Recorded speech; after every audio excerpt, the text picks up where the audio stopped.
Welcome back to the ASVAB Domination. I am your host, Mickey Gamonal, and today I am very excited to have the Drill Master on the show today. Drill Master retired E6 from the Air hmm Force. He's helping a lot of people to do drill and ceremony, DNC stuff, and get it right. One of the coolest things that I've seen is your LinkedIn is super solid as far as like encouraging students, right? A lot of students who go out and do these drill and ceremony items, they make mistakes, and so a lot of these things go viral for the wrong reasons. And I feel like it's such a refreshing voice. You always say, this was done wrong, this was done wrong, this was done wrong. But you'd never start with that. You never start with the mistakes they made. You're always letting people know, hey, it's okay. You're out there, you're trying. And I think it's a really positive message that you're sending. So, John, thank you so much for joining us. Thank you, Mickey. I appreciate it. So you're one of a vast majority who really appreciates it, but there's a small, very loud minority who just absolutely hates what I do, how I do it, and if I fell off the edge of the earth tomorrow, they would absolutely cheer and have a party. But I try to stick to the standards because the standards are what matter. It doesn't matter that it's some JROTC cadets. It doesn't matter that it's senior ROTC cadets or even midshipmen at the Naval Academy or active duty from every service. Everybody does something wrong at some point, and most of the time they don't even know that they've done anything wrong. And so since the 1990s, the US military has gone away from, we could even say, maybe even the late 80s. I joined the Air Force in 1985, retired in 2005. But when I was in the Air Force Basic Military Training at Lackland, we marched everywhere. When I was at New Mexico Military Institute, before I went there, I went through Army Basic Camp, which is part of the officer accession program for college. If I would have gone contract, then I would have gone to advanced camp. But I did 6 weeks of Army Basic one summer. Army wasn't for me, so I went a different route. But what I learned both in basic camp and also in basic military training is that we marched everywhere all day long. Some of those were long rucks all over, where was I? Fort Knox in Kentucky. So we'd march all over the place tactically many times, but also as a squared off platoon, just going to and from different classes, different things, the rifle range, the mortar range, even the hand grenade range. So, I did all that stuff. I'm probably one of the few Air Force guys to do some of those things. And I learned drill and ceremonies. I loved it back when I was in Air Force Junior ROTC, when I was at New Mexico Military. And I've loved it ever since. It's just been a part of me. And so DrillMaster came out of that love. But what I realized is that in the maybe the late 80s, early 1990s, is that the Department of Defense started to move away from drill and ceremonies. And that's been detrimental. Honestly, it's been very detrimental to everything that we do as the U.S. military. And so many people will push back on my saying that drill and ceremonies is our foundation. Well, yeah, but we used to use that in the 17 and 1800s. We would, that's when the column actually mattered, when the wheel Right. actually mattered. It was on the battlefield that we did these things. We would march in column formation and then engage the enemy in line formation, and so we can liken everything that we do in drill and ceremonies, just about everything, to those days when it actually mattered on the battlefield. But it mattered at the face value. It mattered. It also mattered deep inside everybody. Why do you think General Washington brought over Baron von Steuben? Why did he bring over this Prussian guy to teach drill and ceremonies? What on earth does that have to do with anything? Well, as soon as the Continental Army was trained in drill and ceremonies, proper drill and ceremonies back then, all of a sudden things changed. Everything turned around, not only on the battlefield, but everywhere else, because drill and ceremonies doesn't just teach drill and ceremonies. It teaches so much more. It's a long laundry list of things: leadership, followership, response to commands, working together, being able to think on a moment, and the list goes on. Nice. I can keep talking, honestly. No, this is your jam. This is your jam, and you could tell that it's your jam. So I think that's great. And I think it's something that's overlooked, right? The second order effects that come from standards, right? And Yes.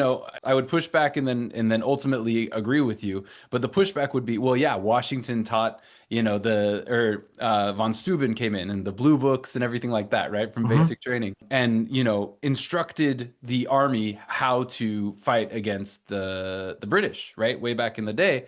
But the reason we won was because we were doing like, what is it? Coin ops, right? Like like insurgency ops, where it's not necessarily column left, column right. And so that would be Sure. the pushback. People would say, oh, well, sure, it still wasn't practical. But the truth Discipline. of it, yeah, the truth of it is the discipline, right? It's not so much getting everybody to march in the exact order is going to be the most effective way to move on the battlefield. However, waiting for people to pull the trigger at the right moment does have a large impact on the battlefield and off it, just like you said. So I think that's Oh, awesome. sure. Absolutely. And when it comes down to, we can separate drill into different categories. There's regulation drill, there's ceremonial drill, and then there's exhibition drill. Now, regulation drill, that's what you and I learned out of the three service drill and ceremonies manual. When you enlist, you go to basic training, you go to boot camp, whichever service you join, and you learn regulation drill. And regulation drill takes you from point A to point B in an efficient manner. And so the Army's gotten away from Right. that quite a bit with busing trainees back and forth over the post, which I understand it saves time, but there is a big loss there that the trainees, once they've lost that, they don't know that they've lost it. They move into the regular Army, National Guard, Reserve, and from then on, they have that thought in them that, well, drill and ceremonies wasn't that important because we didn't do it that much in basic training. But other than regulation drill, then we move into ceremonial drill. Ceremonial drill is what the old guard does, what the Air Force Honor Guard does, what Marine Barracks Washington, the Navy Ceremonial Guard, and the Coast Guard Ceremonial Honor Guard. And then our newest neighbor on the block there, the Air Force or the Space Force Space Force. Honor Guard. They've got a small contingent, but they've really done well in creating that manning, and they have that shared campus there with the Air Force Honor Guard. So regulation drill is not very detailed. There are details in it that we're required to know when we go out onto the field and we have a parade, a pass and review, and certain things have to happen at certain times. So we get that, no problem. When you get into ceremonial drill, everything, absolutely moment by moment, all hand positions, foot positions, head positions, the speed at which you move, everything is meticulously laid out, especially when you come into color guard. And then we have exhibition drill, which is a performance that is outside of the military drill and ceremonies manuals. And we know that each of the service honor guards in Washington, D.C. has an exhibition drill team, and they represent their service extremely well. It's a public relations extravaganza when they get to go out and tour the country and even the world, really. The different tattoos around the world where the honor guards go, it's just it's amazing. So the relationships that we have with other countries are built through those performances, especially if we don't have active duty stationed overseas. That's our biggest public relations right there, is the when I was stationed in Germany, when I was stationed in the Netherlands and in England and Okinawa, I was the US's public relations for, the one-on-one. State departments, sure, they Mhm. talk and that's up at that level, but one-on-one, that's where it really mattered many, many times. Now getting back to regulation drills. See, I have a story about everything, but That's awesome. And you're clearly passionate and professional in what you do. So I think it's great. You have the context that is layered underneath of why we do the things we do. So I think it's sure. awesome. So back to regulation drill. So we don't have the meticulous details. So when I first became the drill master back in the December of 2005, I recently retired. My wife was still active duty, and she had 6 years to go before she retired as an Air Force nurse. And I was playing around with the idea of DrillMaster. I kind of committed to it, although I knew it wouldn't happen in a big way as far as me going out and teaching in person because we had another 6 years of traveling to do. So in 2013, that's when I started to actually go out and teach, travel the country. I've traveled the world. I've been overseas a couple of times. I'm probably heading out again soon. But when we get into the color guard for regulation drill, the details there are specifically for change of command, a pass and review. The color guards really aren't.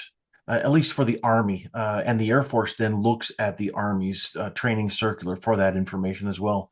Um, there's information in there on how to present the colors indoors, but that's for support of a military function. So it's still a little bit restricted. There's not a good explanation of every situation that you're going to meet. Now, when we get to the Marine Corps order, that's a little more detailed, and I really appreciate the writing in there. The Marine Corps order talks about holding the staff at what in the ceremonial drill world we call port. And then it also talks about angle port. So port would be the staff at the side.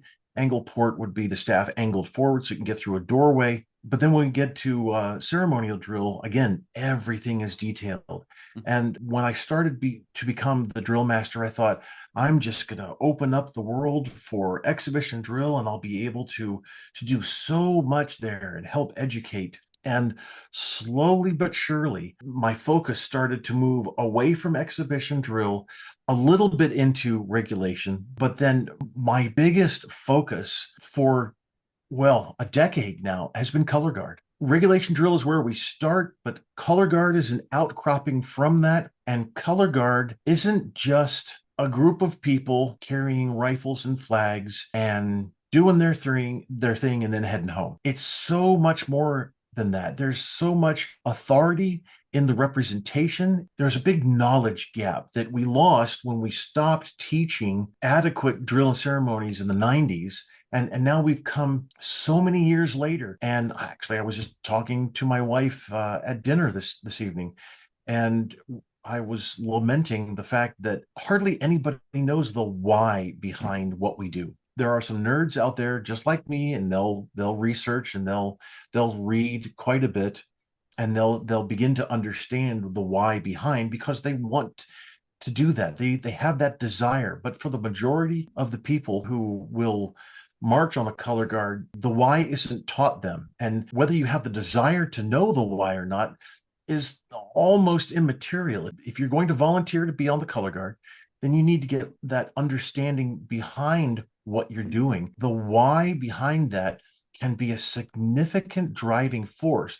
Just for an example, Air Force ROTC, you're at a university somewhere and you want a well-rounded resume. So just like while I was active duty in the Air Force, you go downtown and volunteer some hours, and then you do some things for your squadron. Well, it's the same thing with ROTC. You volunteer on campus, you volunteer some time with the DET, the detachment. You're helping other students, you're helping locals downtown, and you're volunteering with this organization and that, and then you have other things that you need to do, and you're going for engineering or whatever it is you want to do in the military. But then you also volunteer to spend time on color guard. Even though you're a senior ROTC cadet, you're never going to carry a color again. It's impossible because drill and ceremonies is an NCO thing, an NCO-led thing.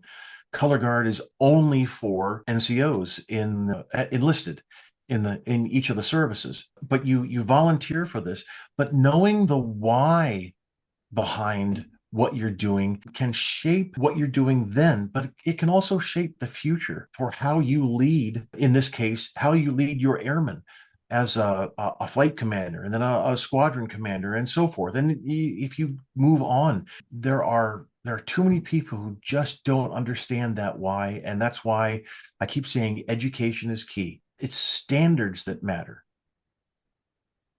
Nice. That's my highlight. No, I like it. I like it. I think, there is something about tradition that is inherently old, right? Like it's inherently just Sure. assumed like tradition has to be old and it doesn't matter, right? Like non-traditionalist is to buck the system. And that's something that as Americans we just believe in, right? That's our jam is like Right. we don't want to be told what to do. We're going to do it our own way. On the other hand, the traditions, they carry through for a reason. And I think you're exactly right. I mean, to be completely honest with you, in my formations, the person who ends up carrying the flag is usually, some junior enlisted who just got in from AIT or whatever.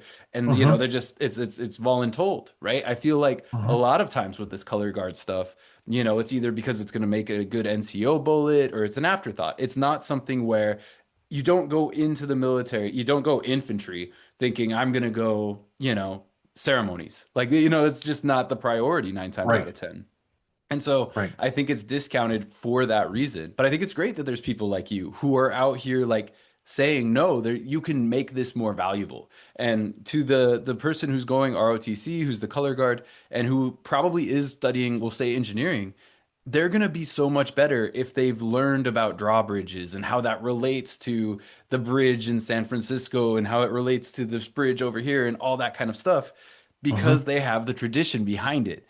And the same could be said for color guard. And so it's really hard to make that a priority. Like I do want to defend the people who are going through that because they have a million other things, right? Oh, sure. But I think you're exactly right. The mistake they make is as color guard, you're in front of people. And that is a representation. Just like you were an ambassador during your time in Japan, during your time in Germany, you were the American that somebody knew over there. Exactly. Yeah, I was the face of every single American, not just the Air Force. So, yeah, sure, I'm wearing the Air Force uniform, so people see me as U.S. Air Force, but also I represent every single American. Honestly, we can understand that there's no way I'm going to represent every single American. We're so varied and so different. However, it comes down to that, whether we like it or not, we're judging a book by its cover many, many times. And so if you see an American, let's say I'm just a German citizen and I'm going to, I did a ceremony one time at just outside an old air base, and I can't think of the name of the base. But the local village, the base had been closed down since the early 90s. And this is 2010, I think, 2009, 2010, something like that. So the Burgermeister, the mayor of the town, got in contact with Spangdahlem Air Base, where my wife and I were stationed. I was a retiree on the base honor guard during that time. So I was probably the only retiree in the authorized provider partnership program overseas, and quite possibly the only one on an active honor guard in the Air Force for my 3 years there. But Burgermeister got in contact with the base or the liaison there, the German liaison, and then worked it out to where we presented the colors for one of their a small fest that they were having. But imagine the looks on people's faces had we shown up maybe needing a shave a little bit, or not really crooked hat, not without a form-fitting uniform on. The presentation, then that's the book is right there, and the cover looks like garbage. And so, holy cow, what are we in for now? And so you have to understand that, yeah, everybody's going to judge you as soon as they see you. One of the mantras that was drilled into me during my time was that you only get one chance to make a first impression. Right.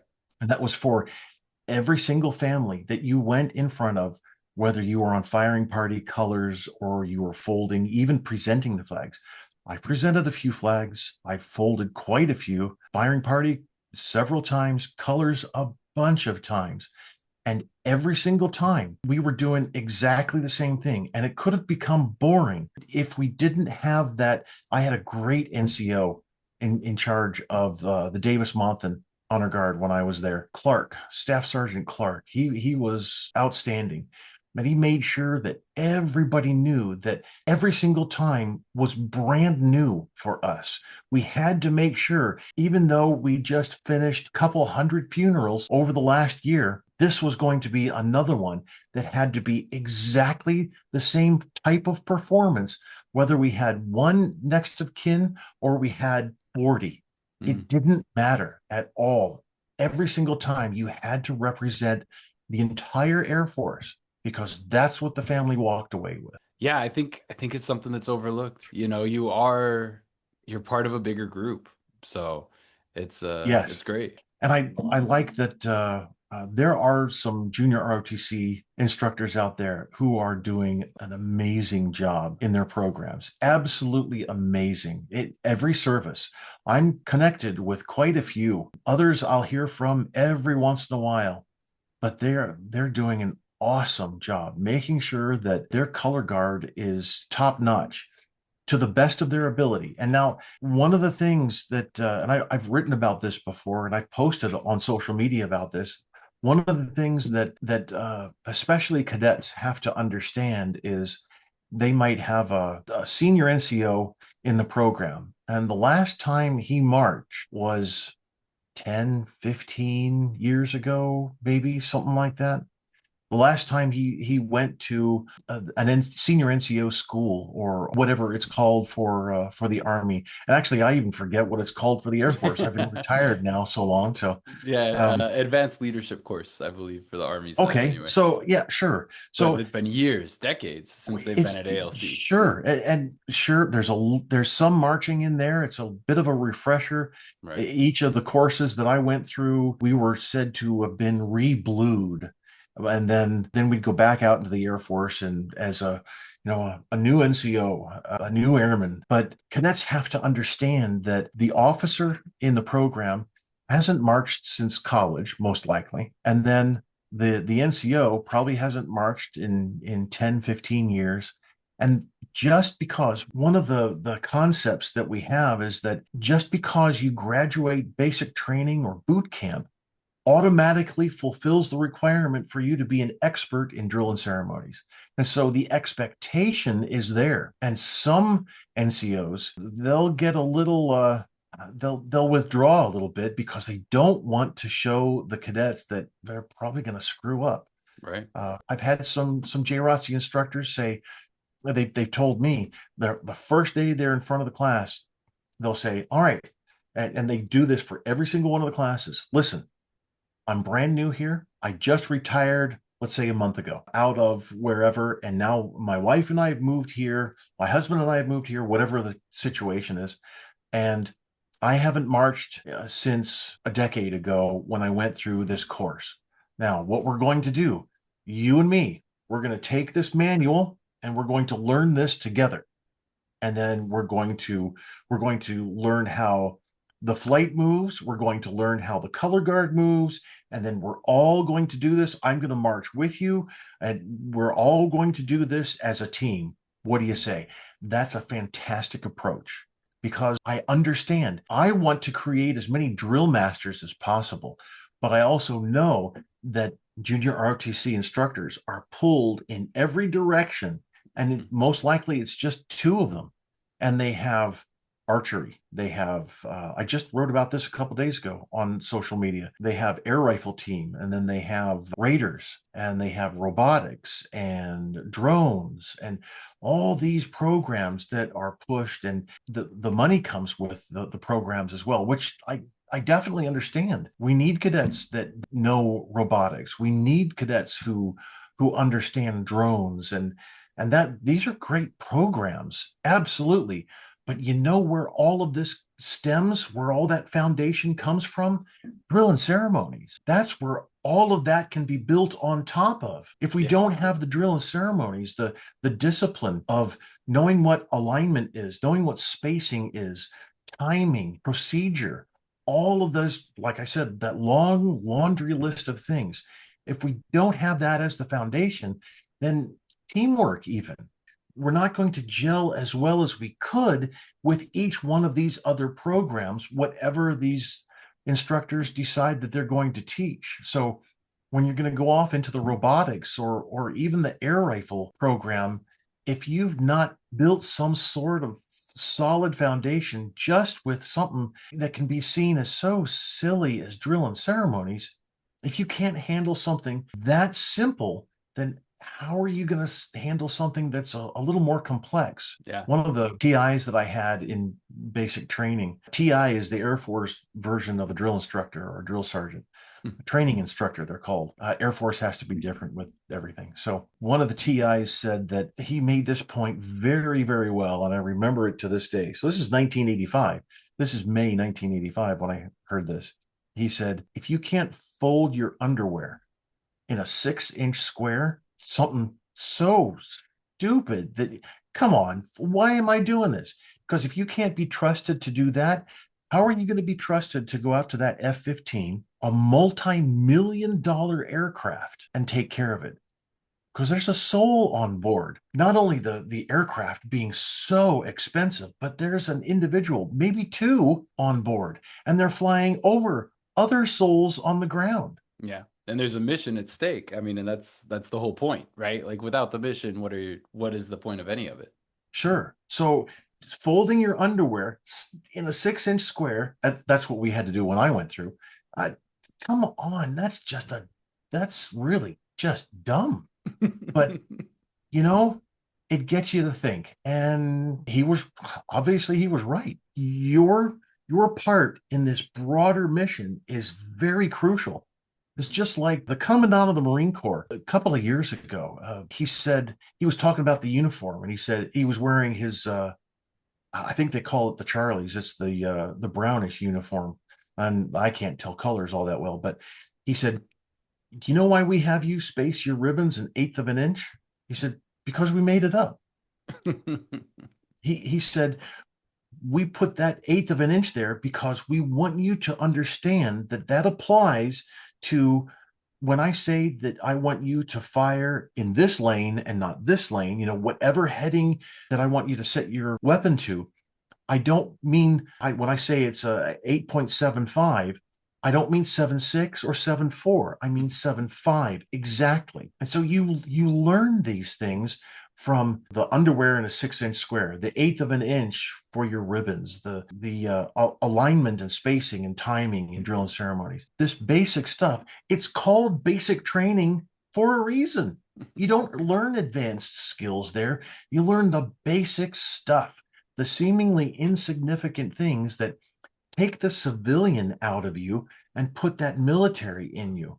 That military that's in you is built on discipline, a basic understanding of how you work within the flight or the platoon. Right. No, I like it. I think you've made your case. I think you've made your point. There's a Good. reason that we follow these rules, and I think it's great. Yep.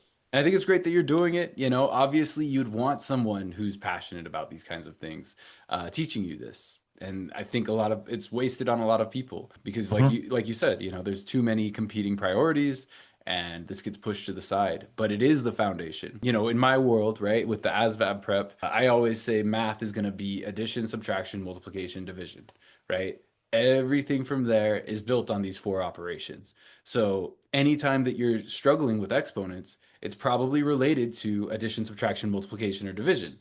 And Oh, so, it's going to come back to these foundations. People who have really good math facts, even if they struggle with fractions in the beginning, they can learn it 10 times faster because, they have the foundation there.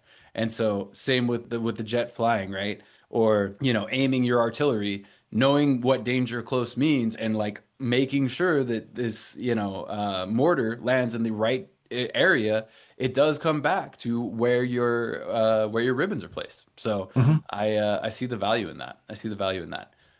But before we go any further, I do want to talk about your ASVAB story, just a long-standing tradition on this show. I know it was a Sure. while, but what was your experience with the ASVAB? Did you get the MOS you wanted? How did it roll out for you? Obviously, it worked out okay, but Oh, yeah, it worked out walk me just through fine. So what's interesting is that so I went to high school 79 to 83. And during the senior year, it was standard back then. I don't know if they still do it, but it was standard back then that the entire senior class go to the auditorium on this day at this time. And there's some military recruiters standing up front. They hand out the ASVAB test. and you fill in these little circles. And once you're finished, you hand everything in and you continue on with the rest of your day. That's it. That's all I did. I never studied.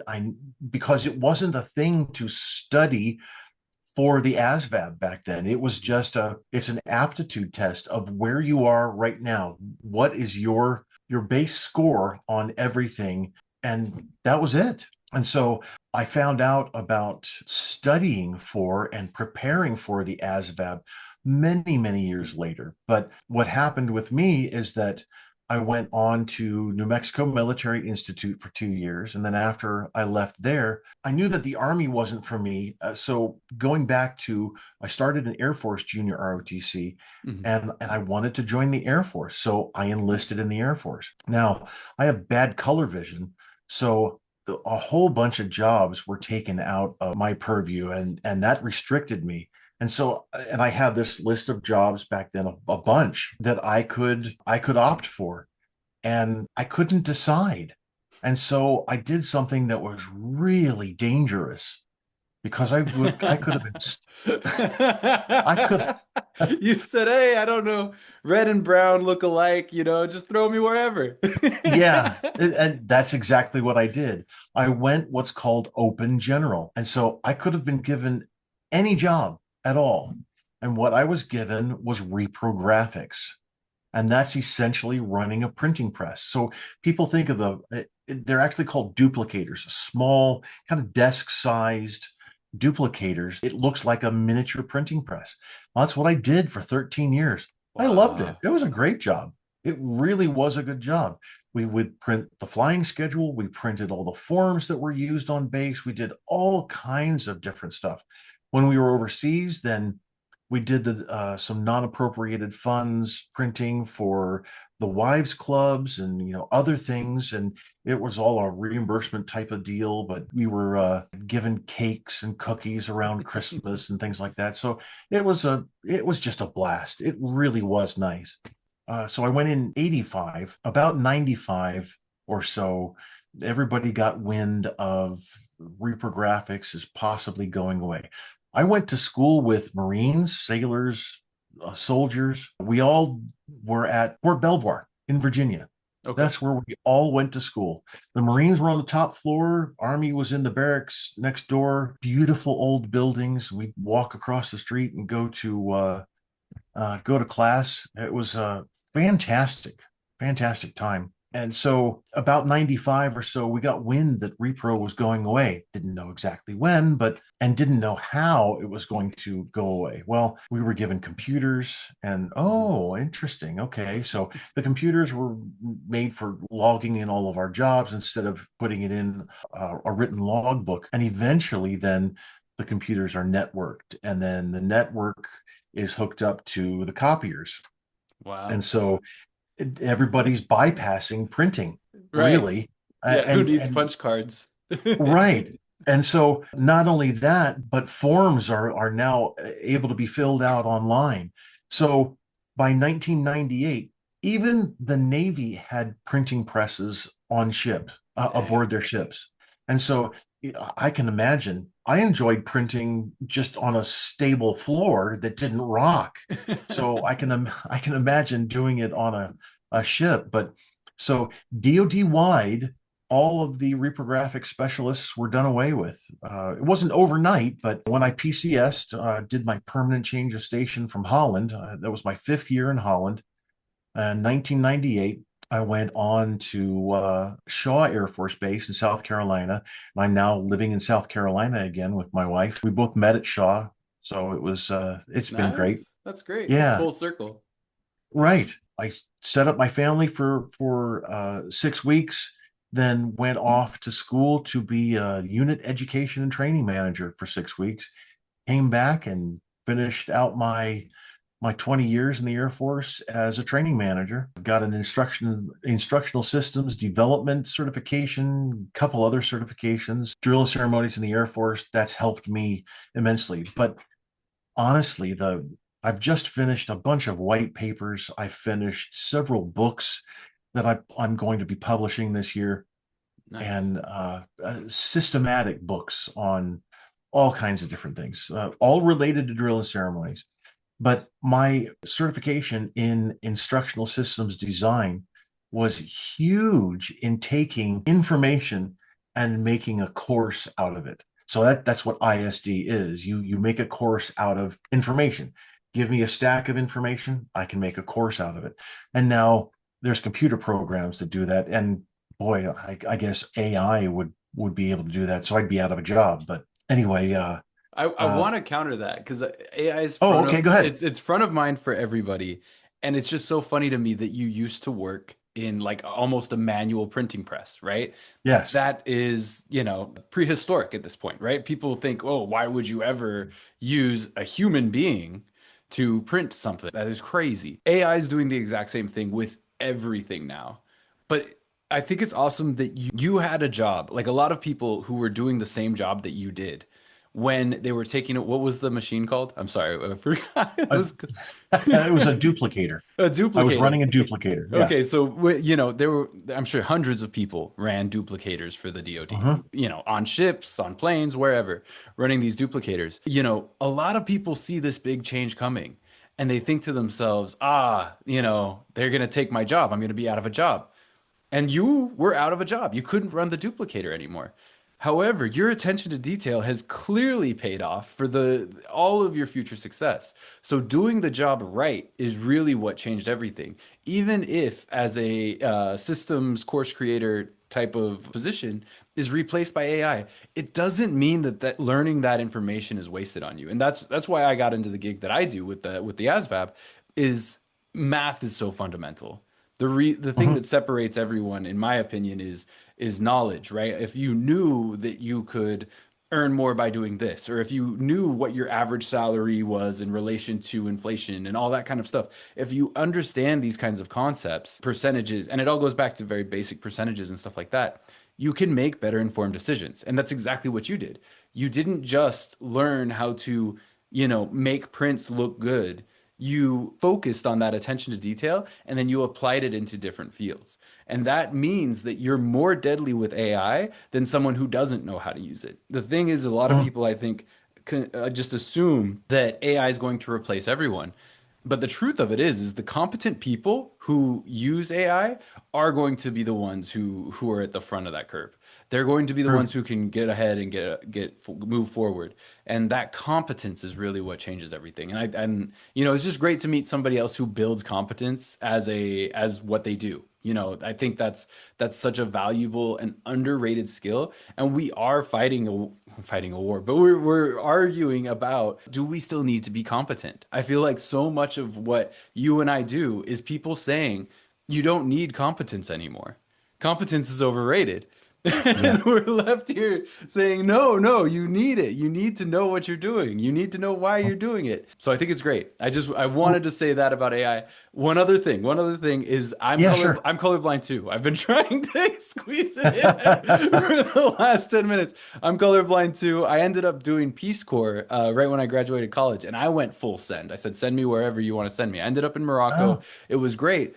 But again, that's another example of, even though you're not making the most intentional of decisions, you made the most of the opportunities. You learned how to do your job, do it well, and then you applied it into other things. And I think that's something that's not said enough to young people joining the military or making big decisions that change their lives. A lot of people feel like they get pressured into a situation and that they should have made a better choice. If only I would have chosen something differently. But the truth of it is, in my opinion, had you gone full send into whatever it is that you were trying to do, you'll be 5 times better off than you are if you just oh, try to squeeze through it. yeah, absolutely. There's a scripture verse that says, work as if unto the Lord. And that means do your best no matter what you're doing. It doesn't matter. If you are the best shoemaker, if you are the best drill instructor, if you are the best water boy, Right. it doesn't matter. Whatever you do, be the best at it, even if you don't want to do that right now. I didn't know that I really wanted to do reprographics. I didn't really have a choice. It turns out that I actually did like it, but had I hated it for 13 years and done a lousy job, then somehow it would have reflected on me because I would have been doing my part for the mission, but also my lack of doing my job would have affected other people. And so that effect, who knows, lives can be on the line. And I'm not talking about the Colonel Jessup in A Few Good Men, Santiago's death saved lives, all that type of thing.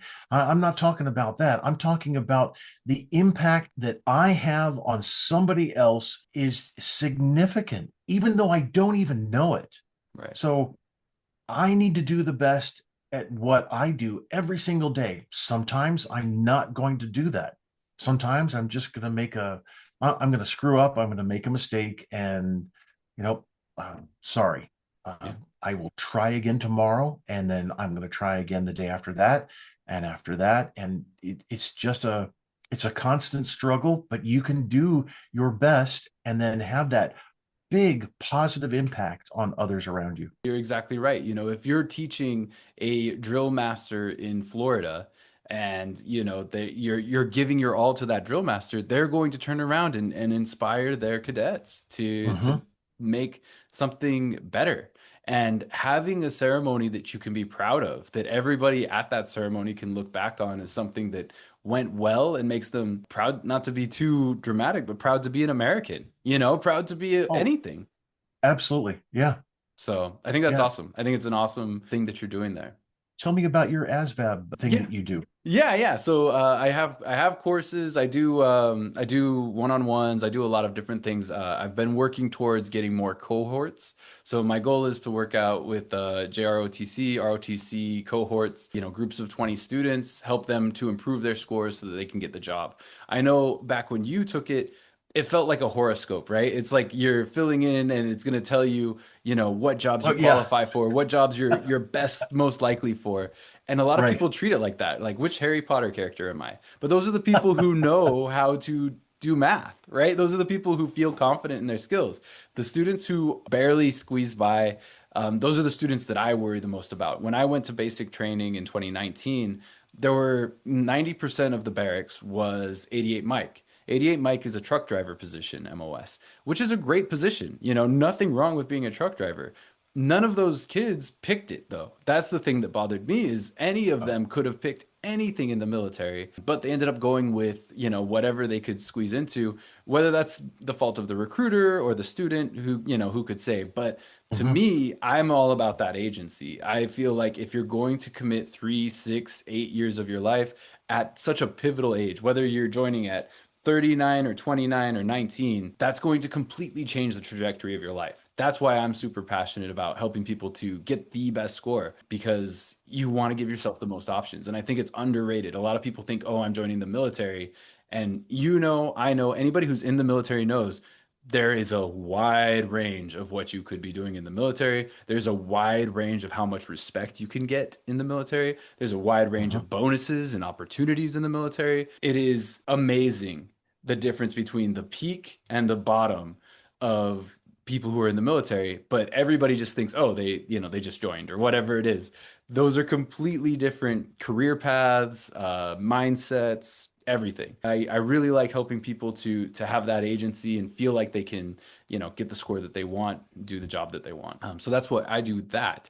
I want to ask you, what do you mainly work with as a drill master? What's your primary focus? That's a good question. So, as I was saying earlier, my focus shifted from trying to create a bigger, better exhibition drill world to really just going over the basics. And so I've attempted over the years to create books that are helpful that you can use as a reference manual or you can use actually as a here one of my books this is just it's a pocket guide, and in here I have just quick reference information that you can stick this in your cargo pocket.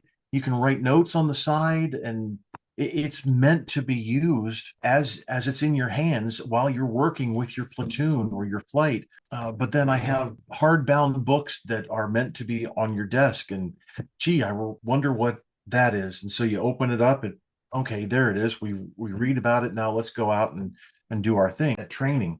as I've worked with first responders over the years, I've also worked with active duty, guard, and reserve. I've done lots of work with every single cadet program out there. Marine Cadets of Iowa, Sea Cadets, Young Marines, Junior ROTC for every service. And now we actually have Coast Guard JROTC. There's new units popping up for Coast Guard, which is kind of nice. Their goal is to have one unit per sector at a minimum. So that's awesome. Civil Air Patrol as well. I've worked with consistently over the years with all of the programs, teaching all around the country. My focus has always been education, and as I have written, I can go back and look at this and go, oh man, I really could have phrased that a little bit better. And I could have added another photo that shows my hand in a different position that could have from a different direction or, whatever. And so I'm constantly learning on how to present material better. Right. And You're so refining your process, which is what masters absolutely. do. That's what people who are the Yes. best in their field do, is they are consistently, you hear about authors that are just like ripping their pages out of their book and lighting it on fire because, it's not good enough, right? And so that's Right. kind of the beauty of being passionate So about what you do. so over the last 2 months, I've written these 3 books. They are one's on leadership, one's on wreath laying, the other one is on adjudication, judging competitions. They're not ready for publication yet. I still have to read through and edit and all that. So I order a copy that I can just hold in my hand and see how it feels, see how it looks, and I'll go through these in the next couple of months and make the edits and then set them up for publication. But as I was saying, I've learned so much over the years working with everybody that I've worked with. I've learned something from every single course. I'll make a note here and there. Those notes are in these books. That's awesome. My ability to critique, I think, has improved greatly. I've done DrillMaster video critiques for 5 years now. As a matter of fact, my 5-year anniversary, I think, was just last week. That Nice. came up in my timeline. And so me sitting here at my desk and watching a video and then stopping it and critiquing certain things about it, whether it's color guard or exhibition drill, regulation drill, whatever, even just colors presentations for anybody. I've had these videos do relatively well. Now, people look at my channel and they'll see, I think I have 12,000 subscribers, and many of my videos have 100 views. The shorts have maybe 1,500 views. So I know that we have 3% of the U.S. joins the military traditionally. So I'm part of that 3%. So we have the population of the U.S. And then we have right there, that's the width, that's that 3%. Well, in there, the Color teeny guard. tiny, yeah. So let me get they're here's gonna do the drill and edge of a ceremony. piece of paper represents how many people are interested in drill and ceremonies who can actually then benefit from what I do. I understand that my niche is small, but I also understand the impact that I can have. And so I've tried to hone my skills. I was asked one time by law enforcement. I taught last year out in California. One of the guys said, so, next week we're all going to go out and go fishing. And we're going to do this. What do you do for on your free time? I said, this is it. This is the jam. Yeah. Ask my wife, what do I read at home? I read drill and ceremonies manuals. I read historic. This is a set of historic Army field Wow. manuals. These are Army field manuals, plus another book that a colonel wrote years ago called the Cadence System. But Dang. this is from 1941, Infantry Drill Regulations, before it was called the Field Manual, and then eventually the Training Circular. So I'm reading because the history that's involved with what I do affects what we do today. And if we don't know our history, then we don't know the direction we're going because we're just going to flounder. And so that's also part of the books that I've written, is getting into the history behind where the flag was carried, why the flag was carried. Why do we draw the sword the way we draw it? Why do we have right shoulder and left shoulder? What was it called back then? And how did all this develop? And I know that it's a little nerdy. I get that. I understand it, but it's also, it has, it has an impact on what I teach, what I write. And so I'm trying to put out as much information as possible. Sometimes I think it's maybe too much at times, but it's just like when I teach first responders, it's like drinking from a fire hose, Mm-hmm. but eventually you'll start to digest what I've given you, and consistent practice over time, it'll all make sense. So refinement of what I do, that's my daily job. That's awesome. That's great. I mean, I'm happy you like what you do, and I think you're great at it. I did want to talk about your haters a little bit, the critics out there that wish you'd fall off a cliff, just because Yeah. it seems ripe for discussion. So, what is it that people say? What's the trouble there? So the trouble is there are a few people, they can't take a look at what I've written and divide what I'm writing about from who I'm writing about. And Mhm. so just, I think it was yesterday or the day before, I posted a very short video of an Army color guard, four soldiers, four females, which was interesting. It's not often that you see an all-female color guard, but they were in the utility uniform, and I forget what that's called because it changes every few years. But so they're in the Army utility uniform, and they're wearing the ascots as well, white ascots. Mhm. So they're out presenting the colors on ice, and they took the time to learn to do what they did. And I wrote that I was very proud of them. Now, yeah, they didn't do an excellent job, and it's not because of what happened. It's because the colors were out of order. And I understand it for this situation. So a lot of times on the ice, there's a skinny strip of carpet that's laid out. The color guard comes out. There's a way to maneuver over that carpet. Well, they turned and they started to march out, and they made a U shape. And on the way out, the Army color bearer, she stepped off the carpet, slipped, she fell. It looked like it hurt, and hurt bad, but she did just fine. So I'm not writing about the people. I'm Right. writing about what happened, and not the fall, but the colors were out of order. And so in my post, I said, you started out in column formation with the American flag up front, then the Army flag. That's great. I'm glad. But what you did wrong here is you went out and you faced right, so that put the U.S. flag on the left. Hmm. So here's how you should have done it, and I explained. And then what you could have done then is exit in this direction, and you never would have gone near the ice.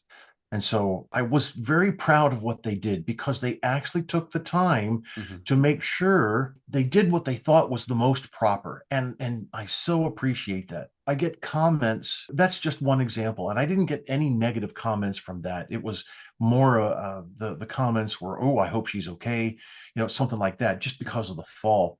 Hmm. Uh, but especially when it comes to cadets, I write, cadets, you blew it.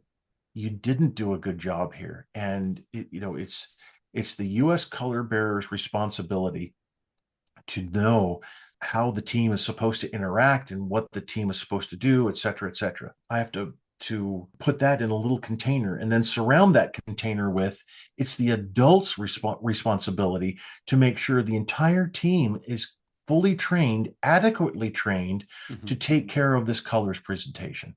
Now, whether that's a JROTC instructor, a Civil Air Patrol, or a Sea Cadet adult, whatever, there's an adult who's responsible there. Then when it comes to active duty, whether every service screws up, every service has Right. screwed up really badly too. And you've seen them all.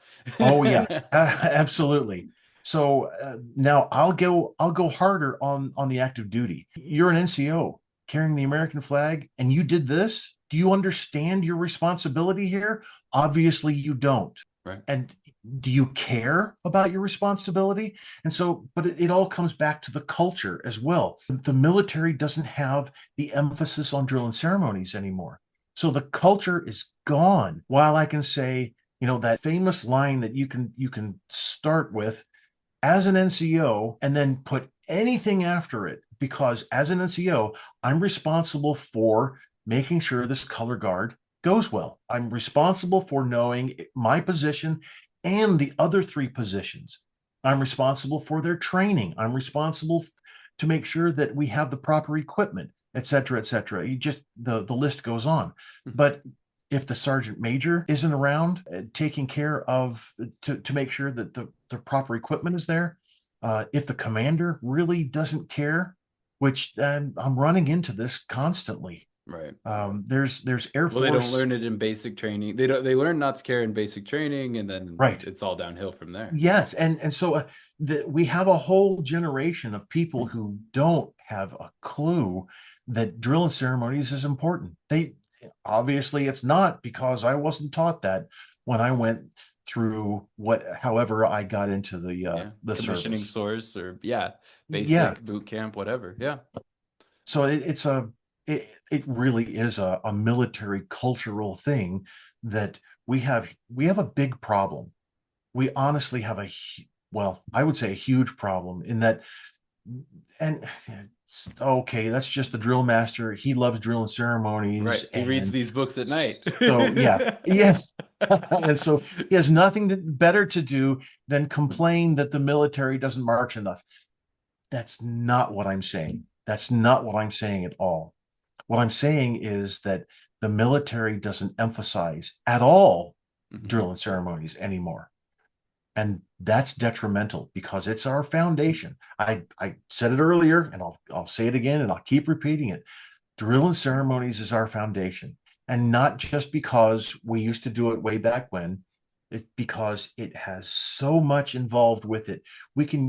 Cadets can use drill and ceremonies in every walk of life, no matter if they join the military or if they go off into the civilian world. Right. A surgeon is Discipline still helps. going to use the principles learned.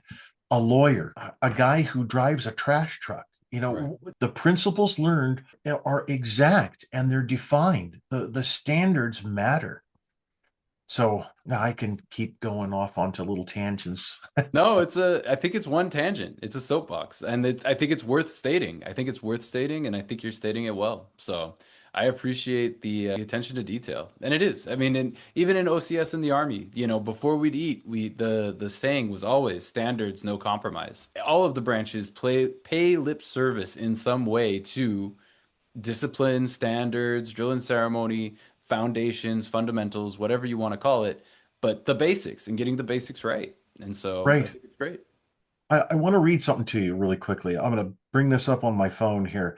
There is an Air Force general who Air Force basic training is getting a not just a facelift, but it's getting reworked. And so we have what's been called air-based ground defense for the longest time. Hmm. Air-based ground defense was always the job of security police, and then we had law enforcement on the other side of the base. Our law enforcement, our security guys were divided for years. Then, so security police were it was squad tactics that I learned in Army basic camp. I was an augmentee for security police when I was in England, my first tour. And Hmm. so security police ran the security for the flight line. Law enforcement then did law enforcement on the other side of the fence there. And so now it's security forces is all one. They do everything. And there's still the idea of air-based ground defense.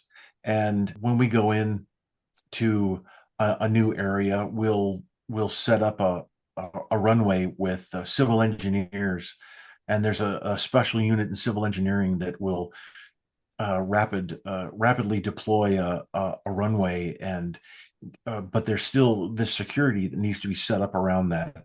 And so the runways first, then the planes start to land, and then the buildings start to, or tents even Mhm. start to appear. And so all of that is now being taught at Air Force Basic, Nice. Like or at least hasty, like setting up a platoon base, basically, except for yes. you can And receive air assets. so what the Air Force has done now is, here we go. So Air Force Basic Training revamp, and I wrote why this matters beyond the parade field. So what they've done is, there's a drawing here that I could show you, but it probably wouldn't come through on the camera. They've set up an entire bare bones air base.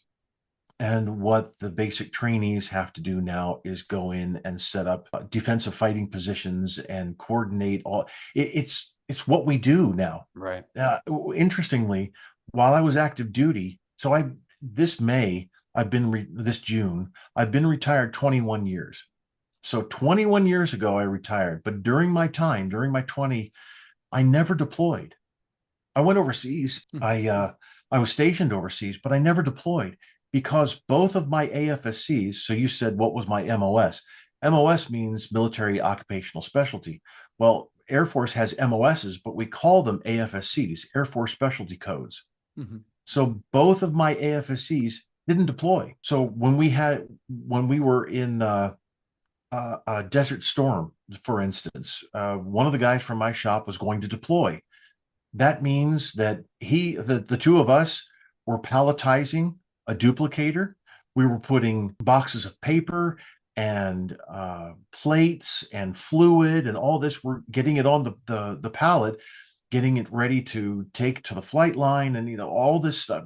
It was an interesting time, but when we deployed, we had to take our things with us. We just didn't deploy and then show up somewhere. So back then, whenever leaflets were dropped, we printed those. Whoa. And not all the time. So the CIA did all kinds of weird stuff like that, but that's not exactly what I'm getting to. Even as a training manager, well, sure, we had people in upgrade training who were deployed, and so we had training managers who were in deployed locations managing their upgrade training, but we still stuck to our job. It wasn't until about the time I retired in 2005, maybe a little bit beyond, that the Air Force started to understand that everybody can deploy, everybody can do something, even if it's not their main job. So a lot of unit training managers then were starting to be deployed as security, and they were armed and they were convoy security for all kinds of different transports and things like that. But now the Air Force is actually going to teach airmen what's going on when you deploy, which definitely makes sense. The simulated airstrips provide an immediate, realistic mission context that allows trainees to understand the why behind their training. It allows them to see how the discipline and teamwork learned on the drill pad directly translates to generating air power. And that is Major General Wolf Davidson, commander of the 2nd Air Force. Yeah. I mean, any good leader is going to know that the foundations and the fundamentals are going to be what carries the team. So that's Absolutely. awesome.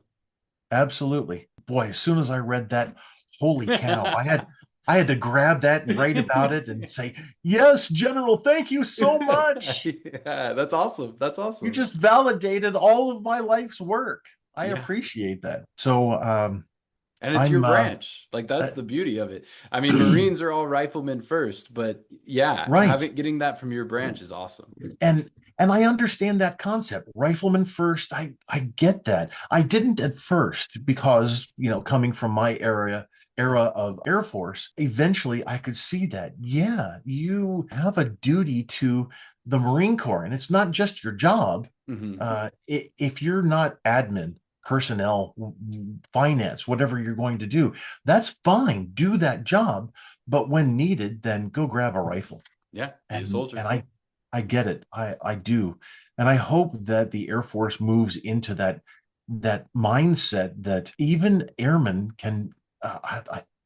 There was there's a Marine Corps general who's going to be the chairman of the Joint Chiefs of Staff. several years ago, but he wasn't, this is probably like 20 years ago. He wasn't confirmed, unfortunately, but he actually, one of his talking points was making the Air Force into that concept of every airman is a rifleman. Yeah. And I thought, holy cow, that that makes sense. It Yeah. it really does. When I was a unit training manager or a repro specialist, that's all I was. Or I went out to the flight line and augmented the security forces. When I was stationed at Shaw, I went out and I augmented transportation. So I learned how to palletize things and how to load trucks and how to get everything ready to load onto the back of the C-130, things like that. So I get that the mission calls for a different focus sometimes, other than what your day-to-day job is, and I appreciate that very much. Yeah. I'm glad that my services go in that direction. No, that's awesome. That's awesome. Well, John, it's been a pleasure. I'm gonna put out your information here in a second. Was there anything else that you wanted to cover Boy, on I this? don't think so. I think we ran the gambit, so that Yeah. was great. I Thank you, think Mickey. I, yeah, I yeah, appreciate it. it's been a pleasure. It's been a pleasure, John. I'm happy that it's great information that you're putting out there, and it's great that you're doing it. So Thank you. everybody listening, this is John the Drill Master. You can find him at thedrillmaster.org and at Drillmaster Training on socials. Yep, All that's right. it. Perfect. Thank you very much. Yeah, it's been a pleasure. Thanks so much. You're welcome.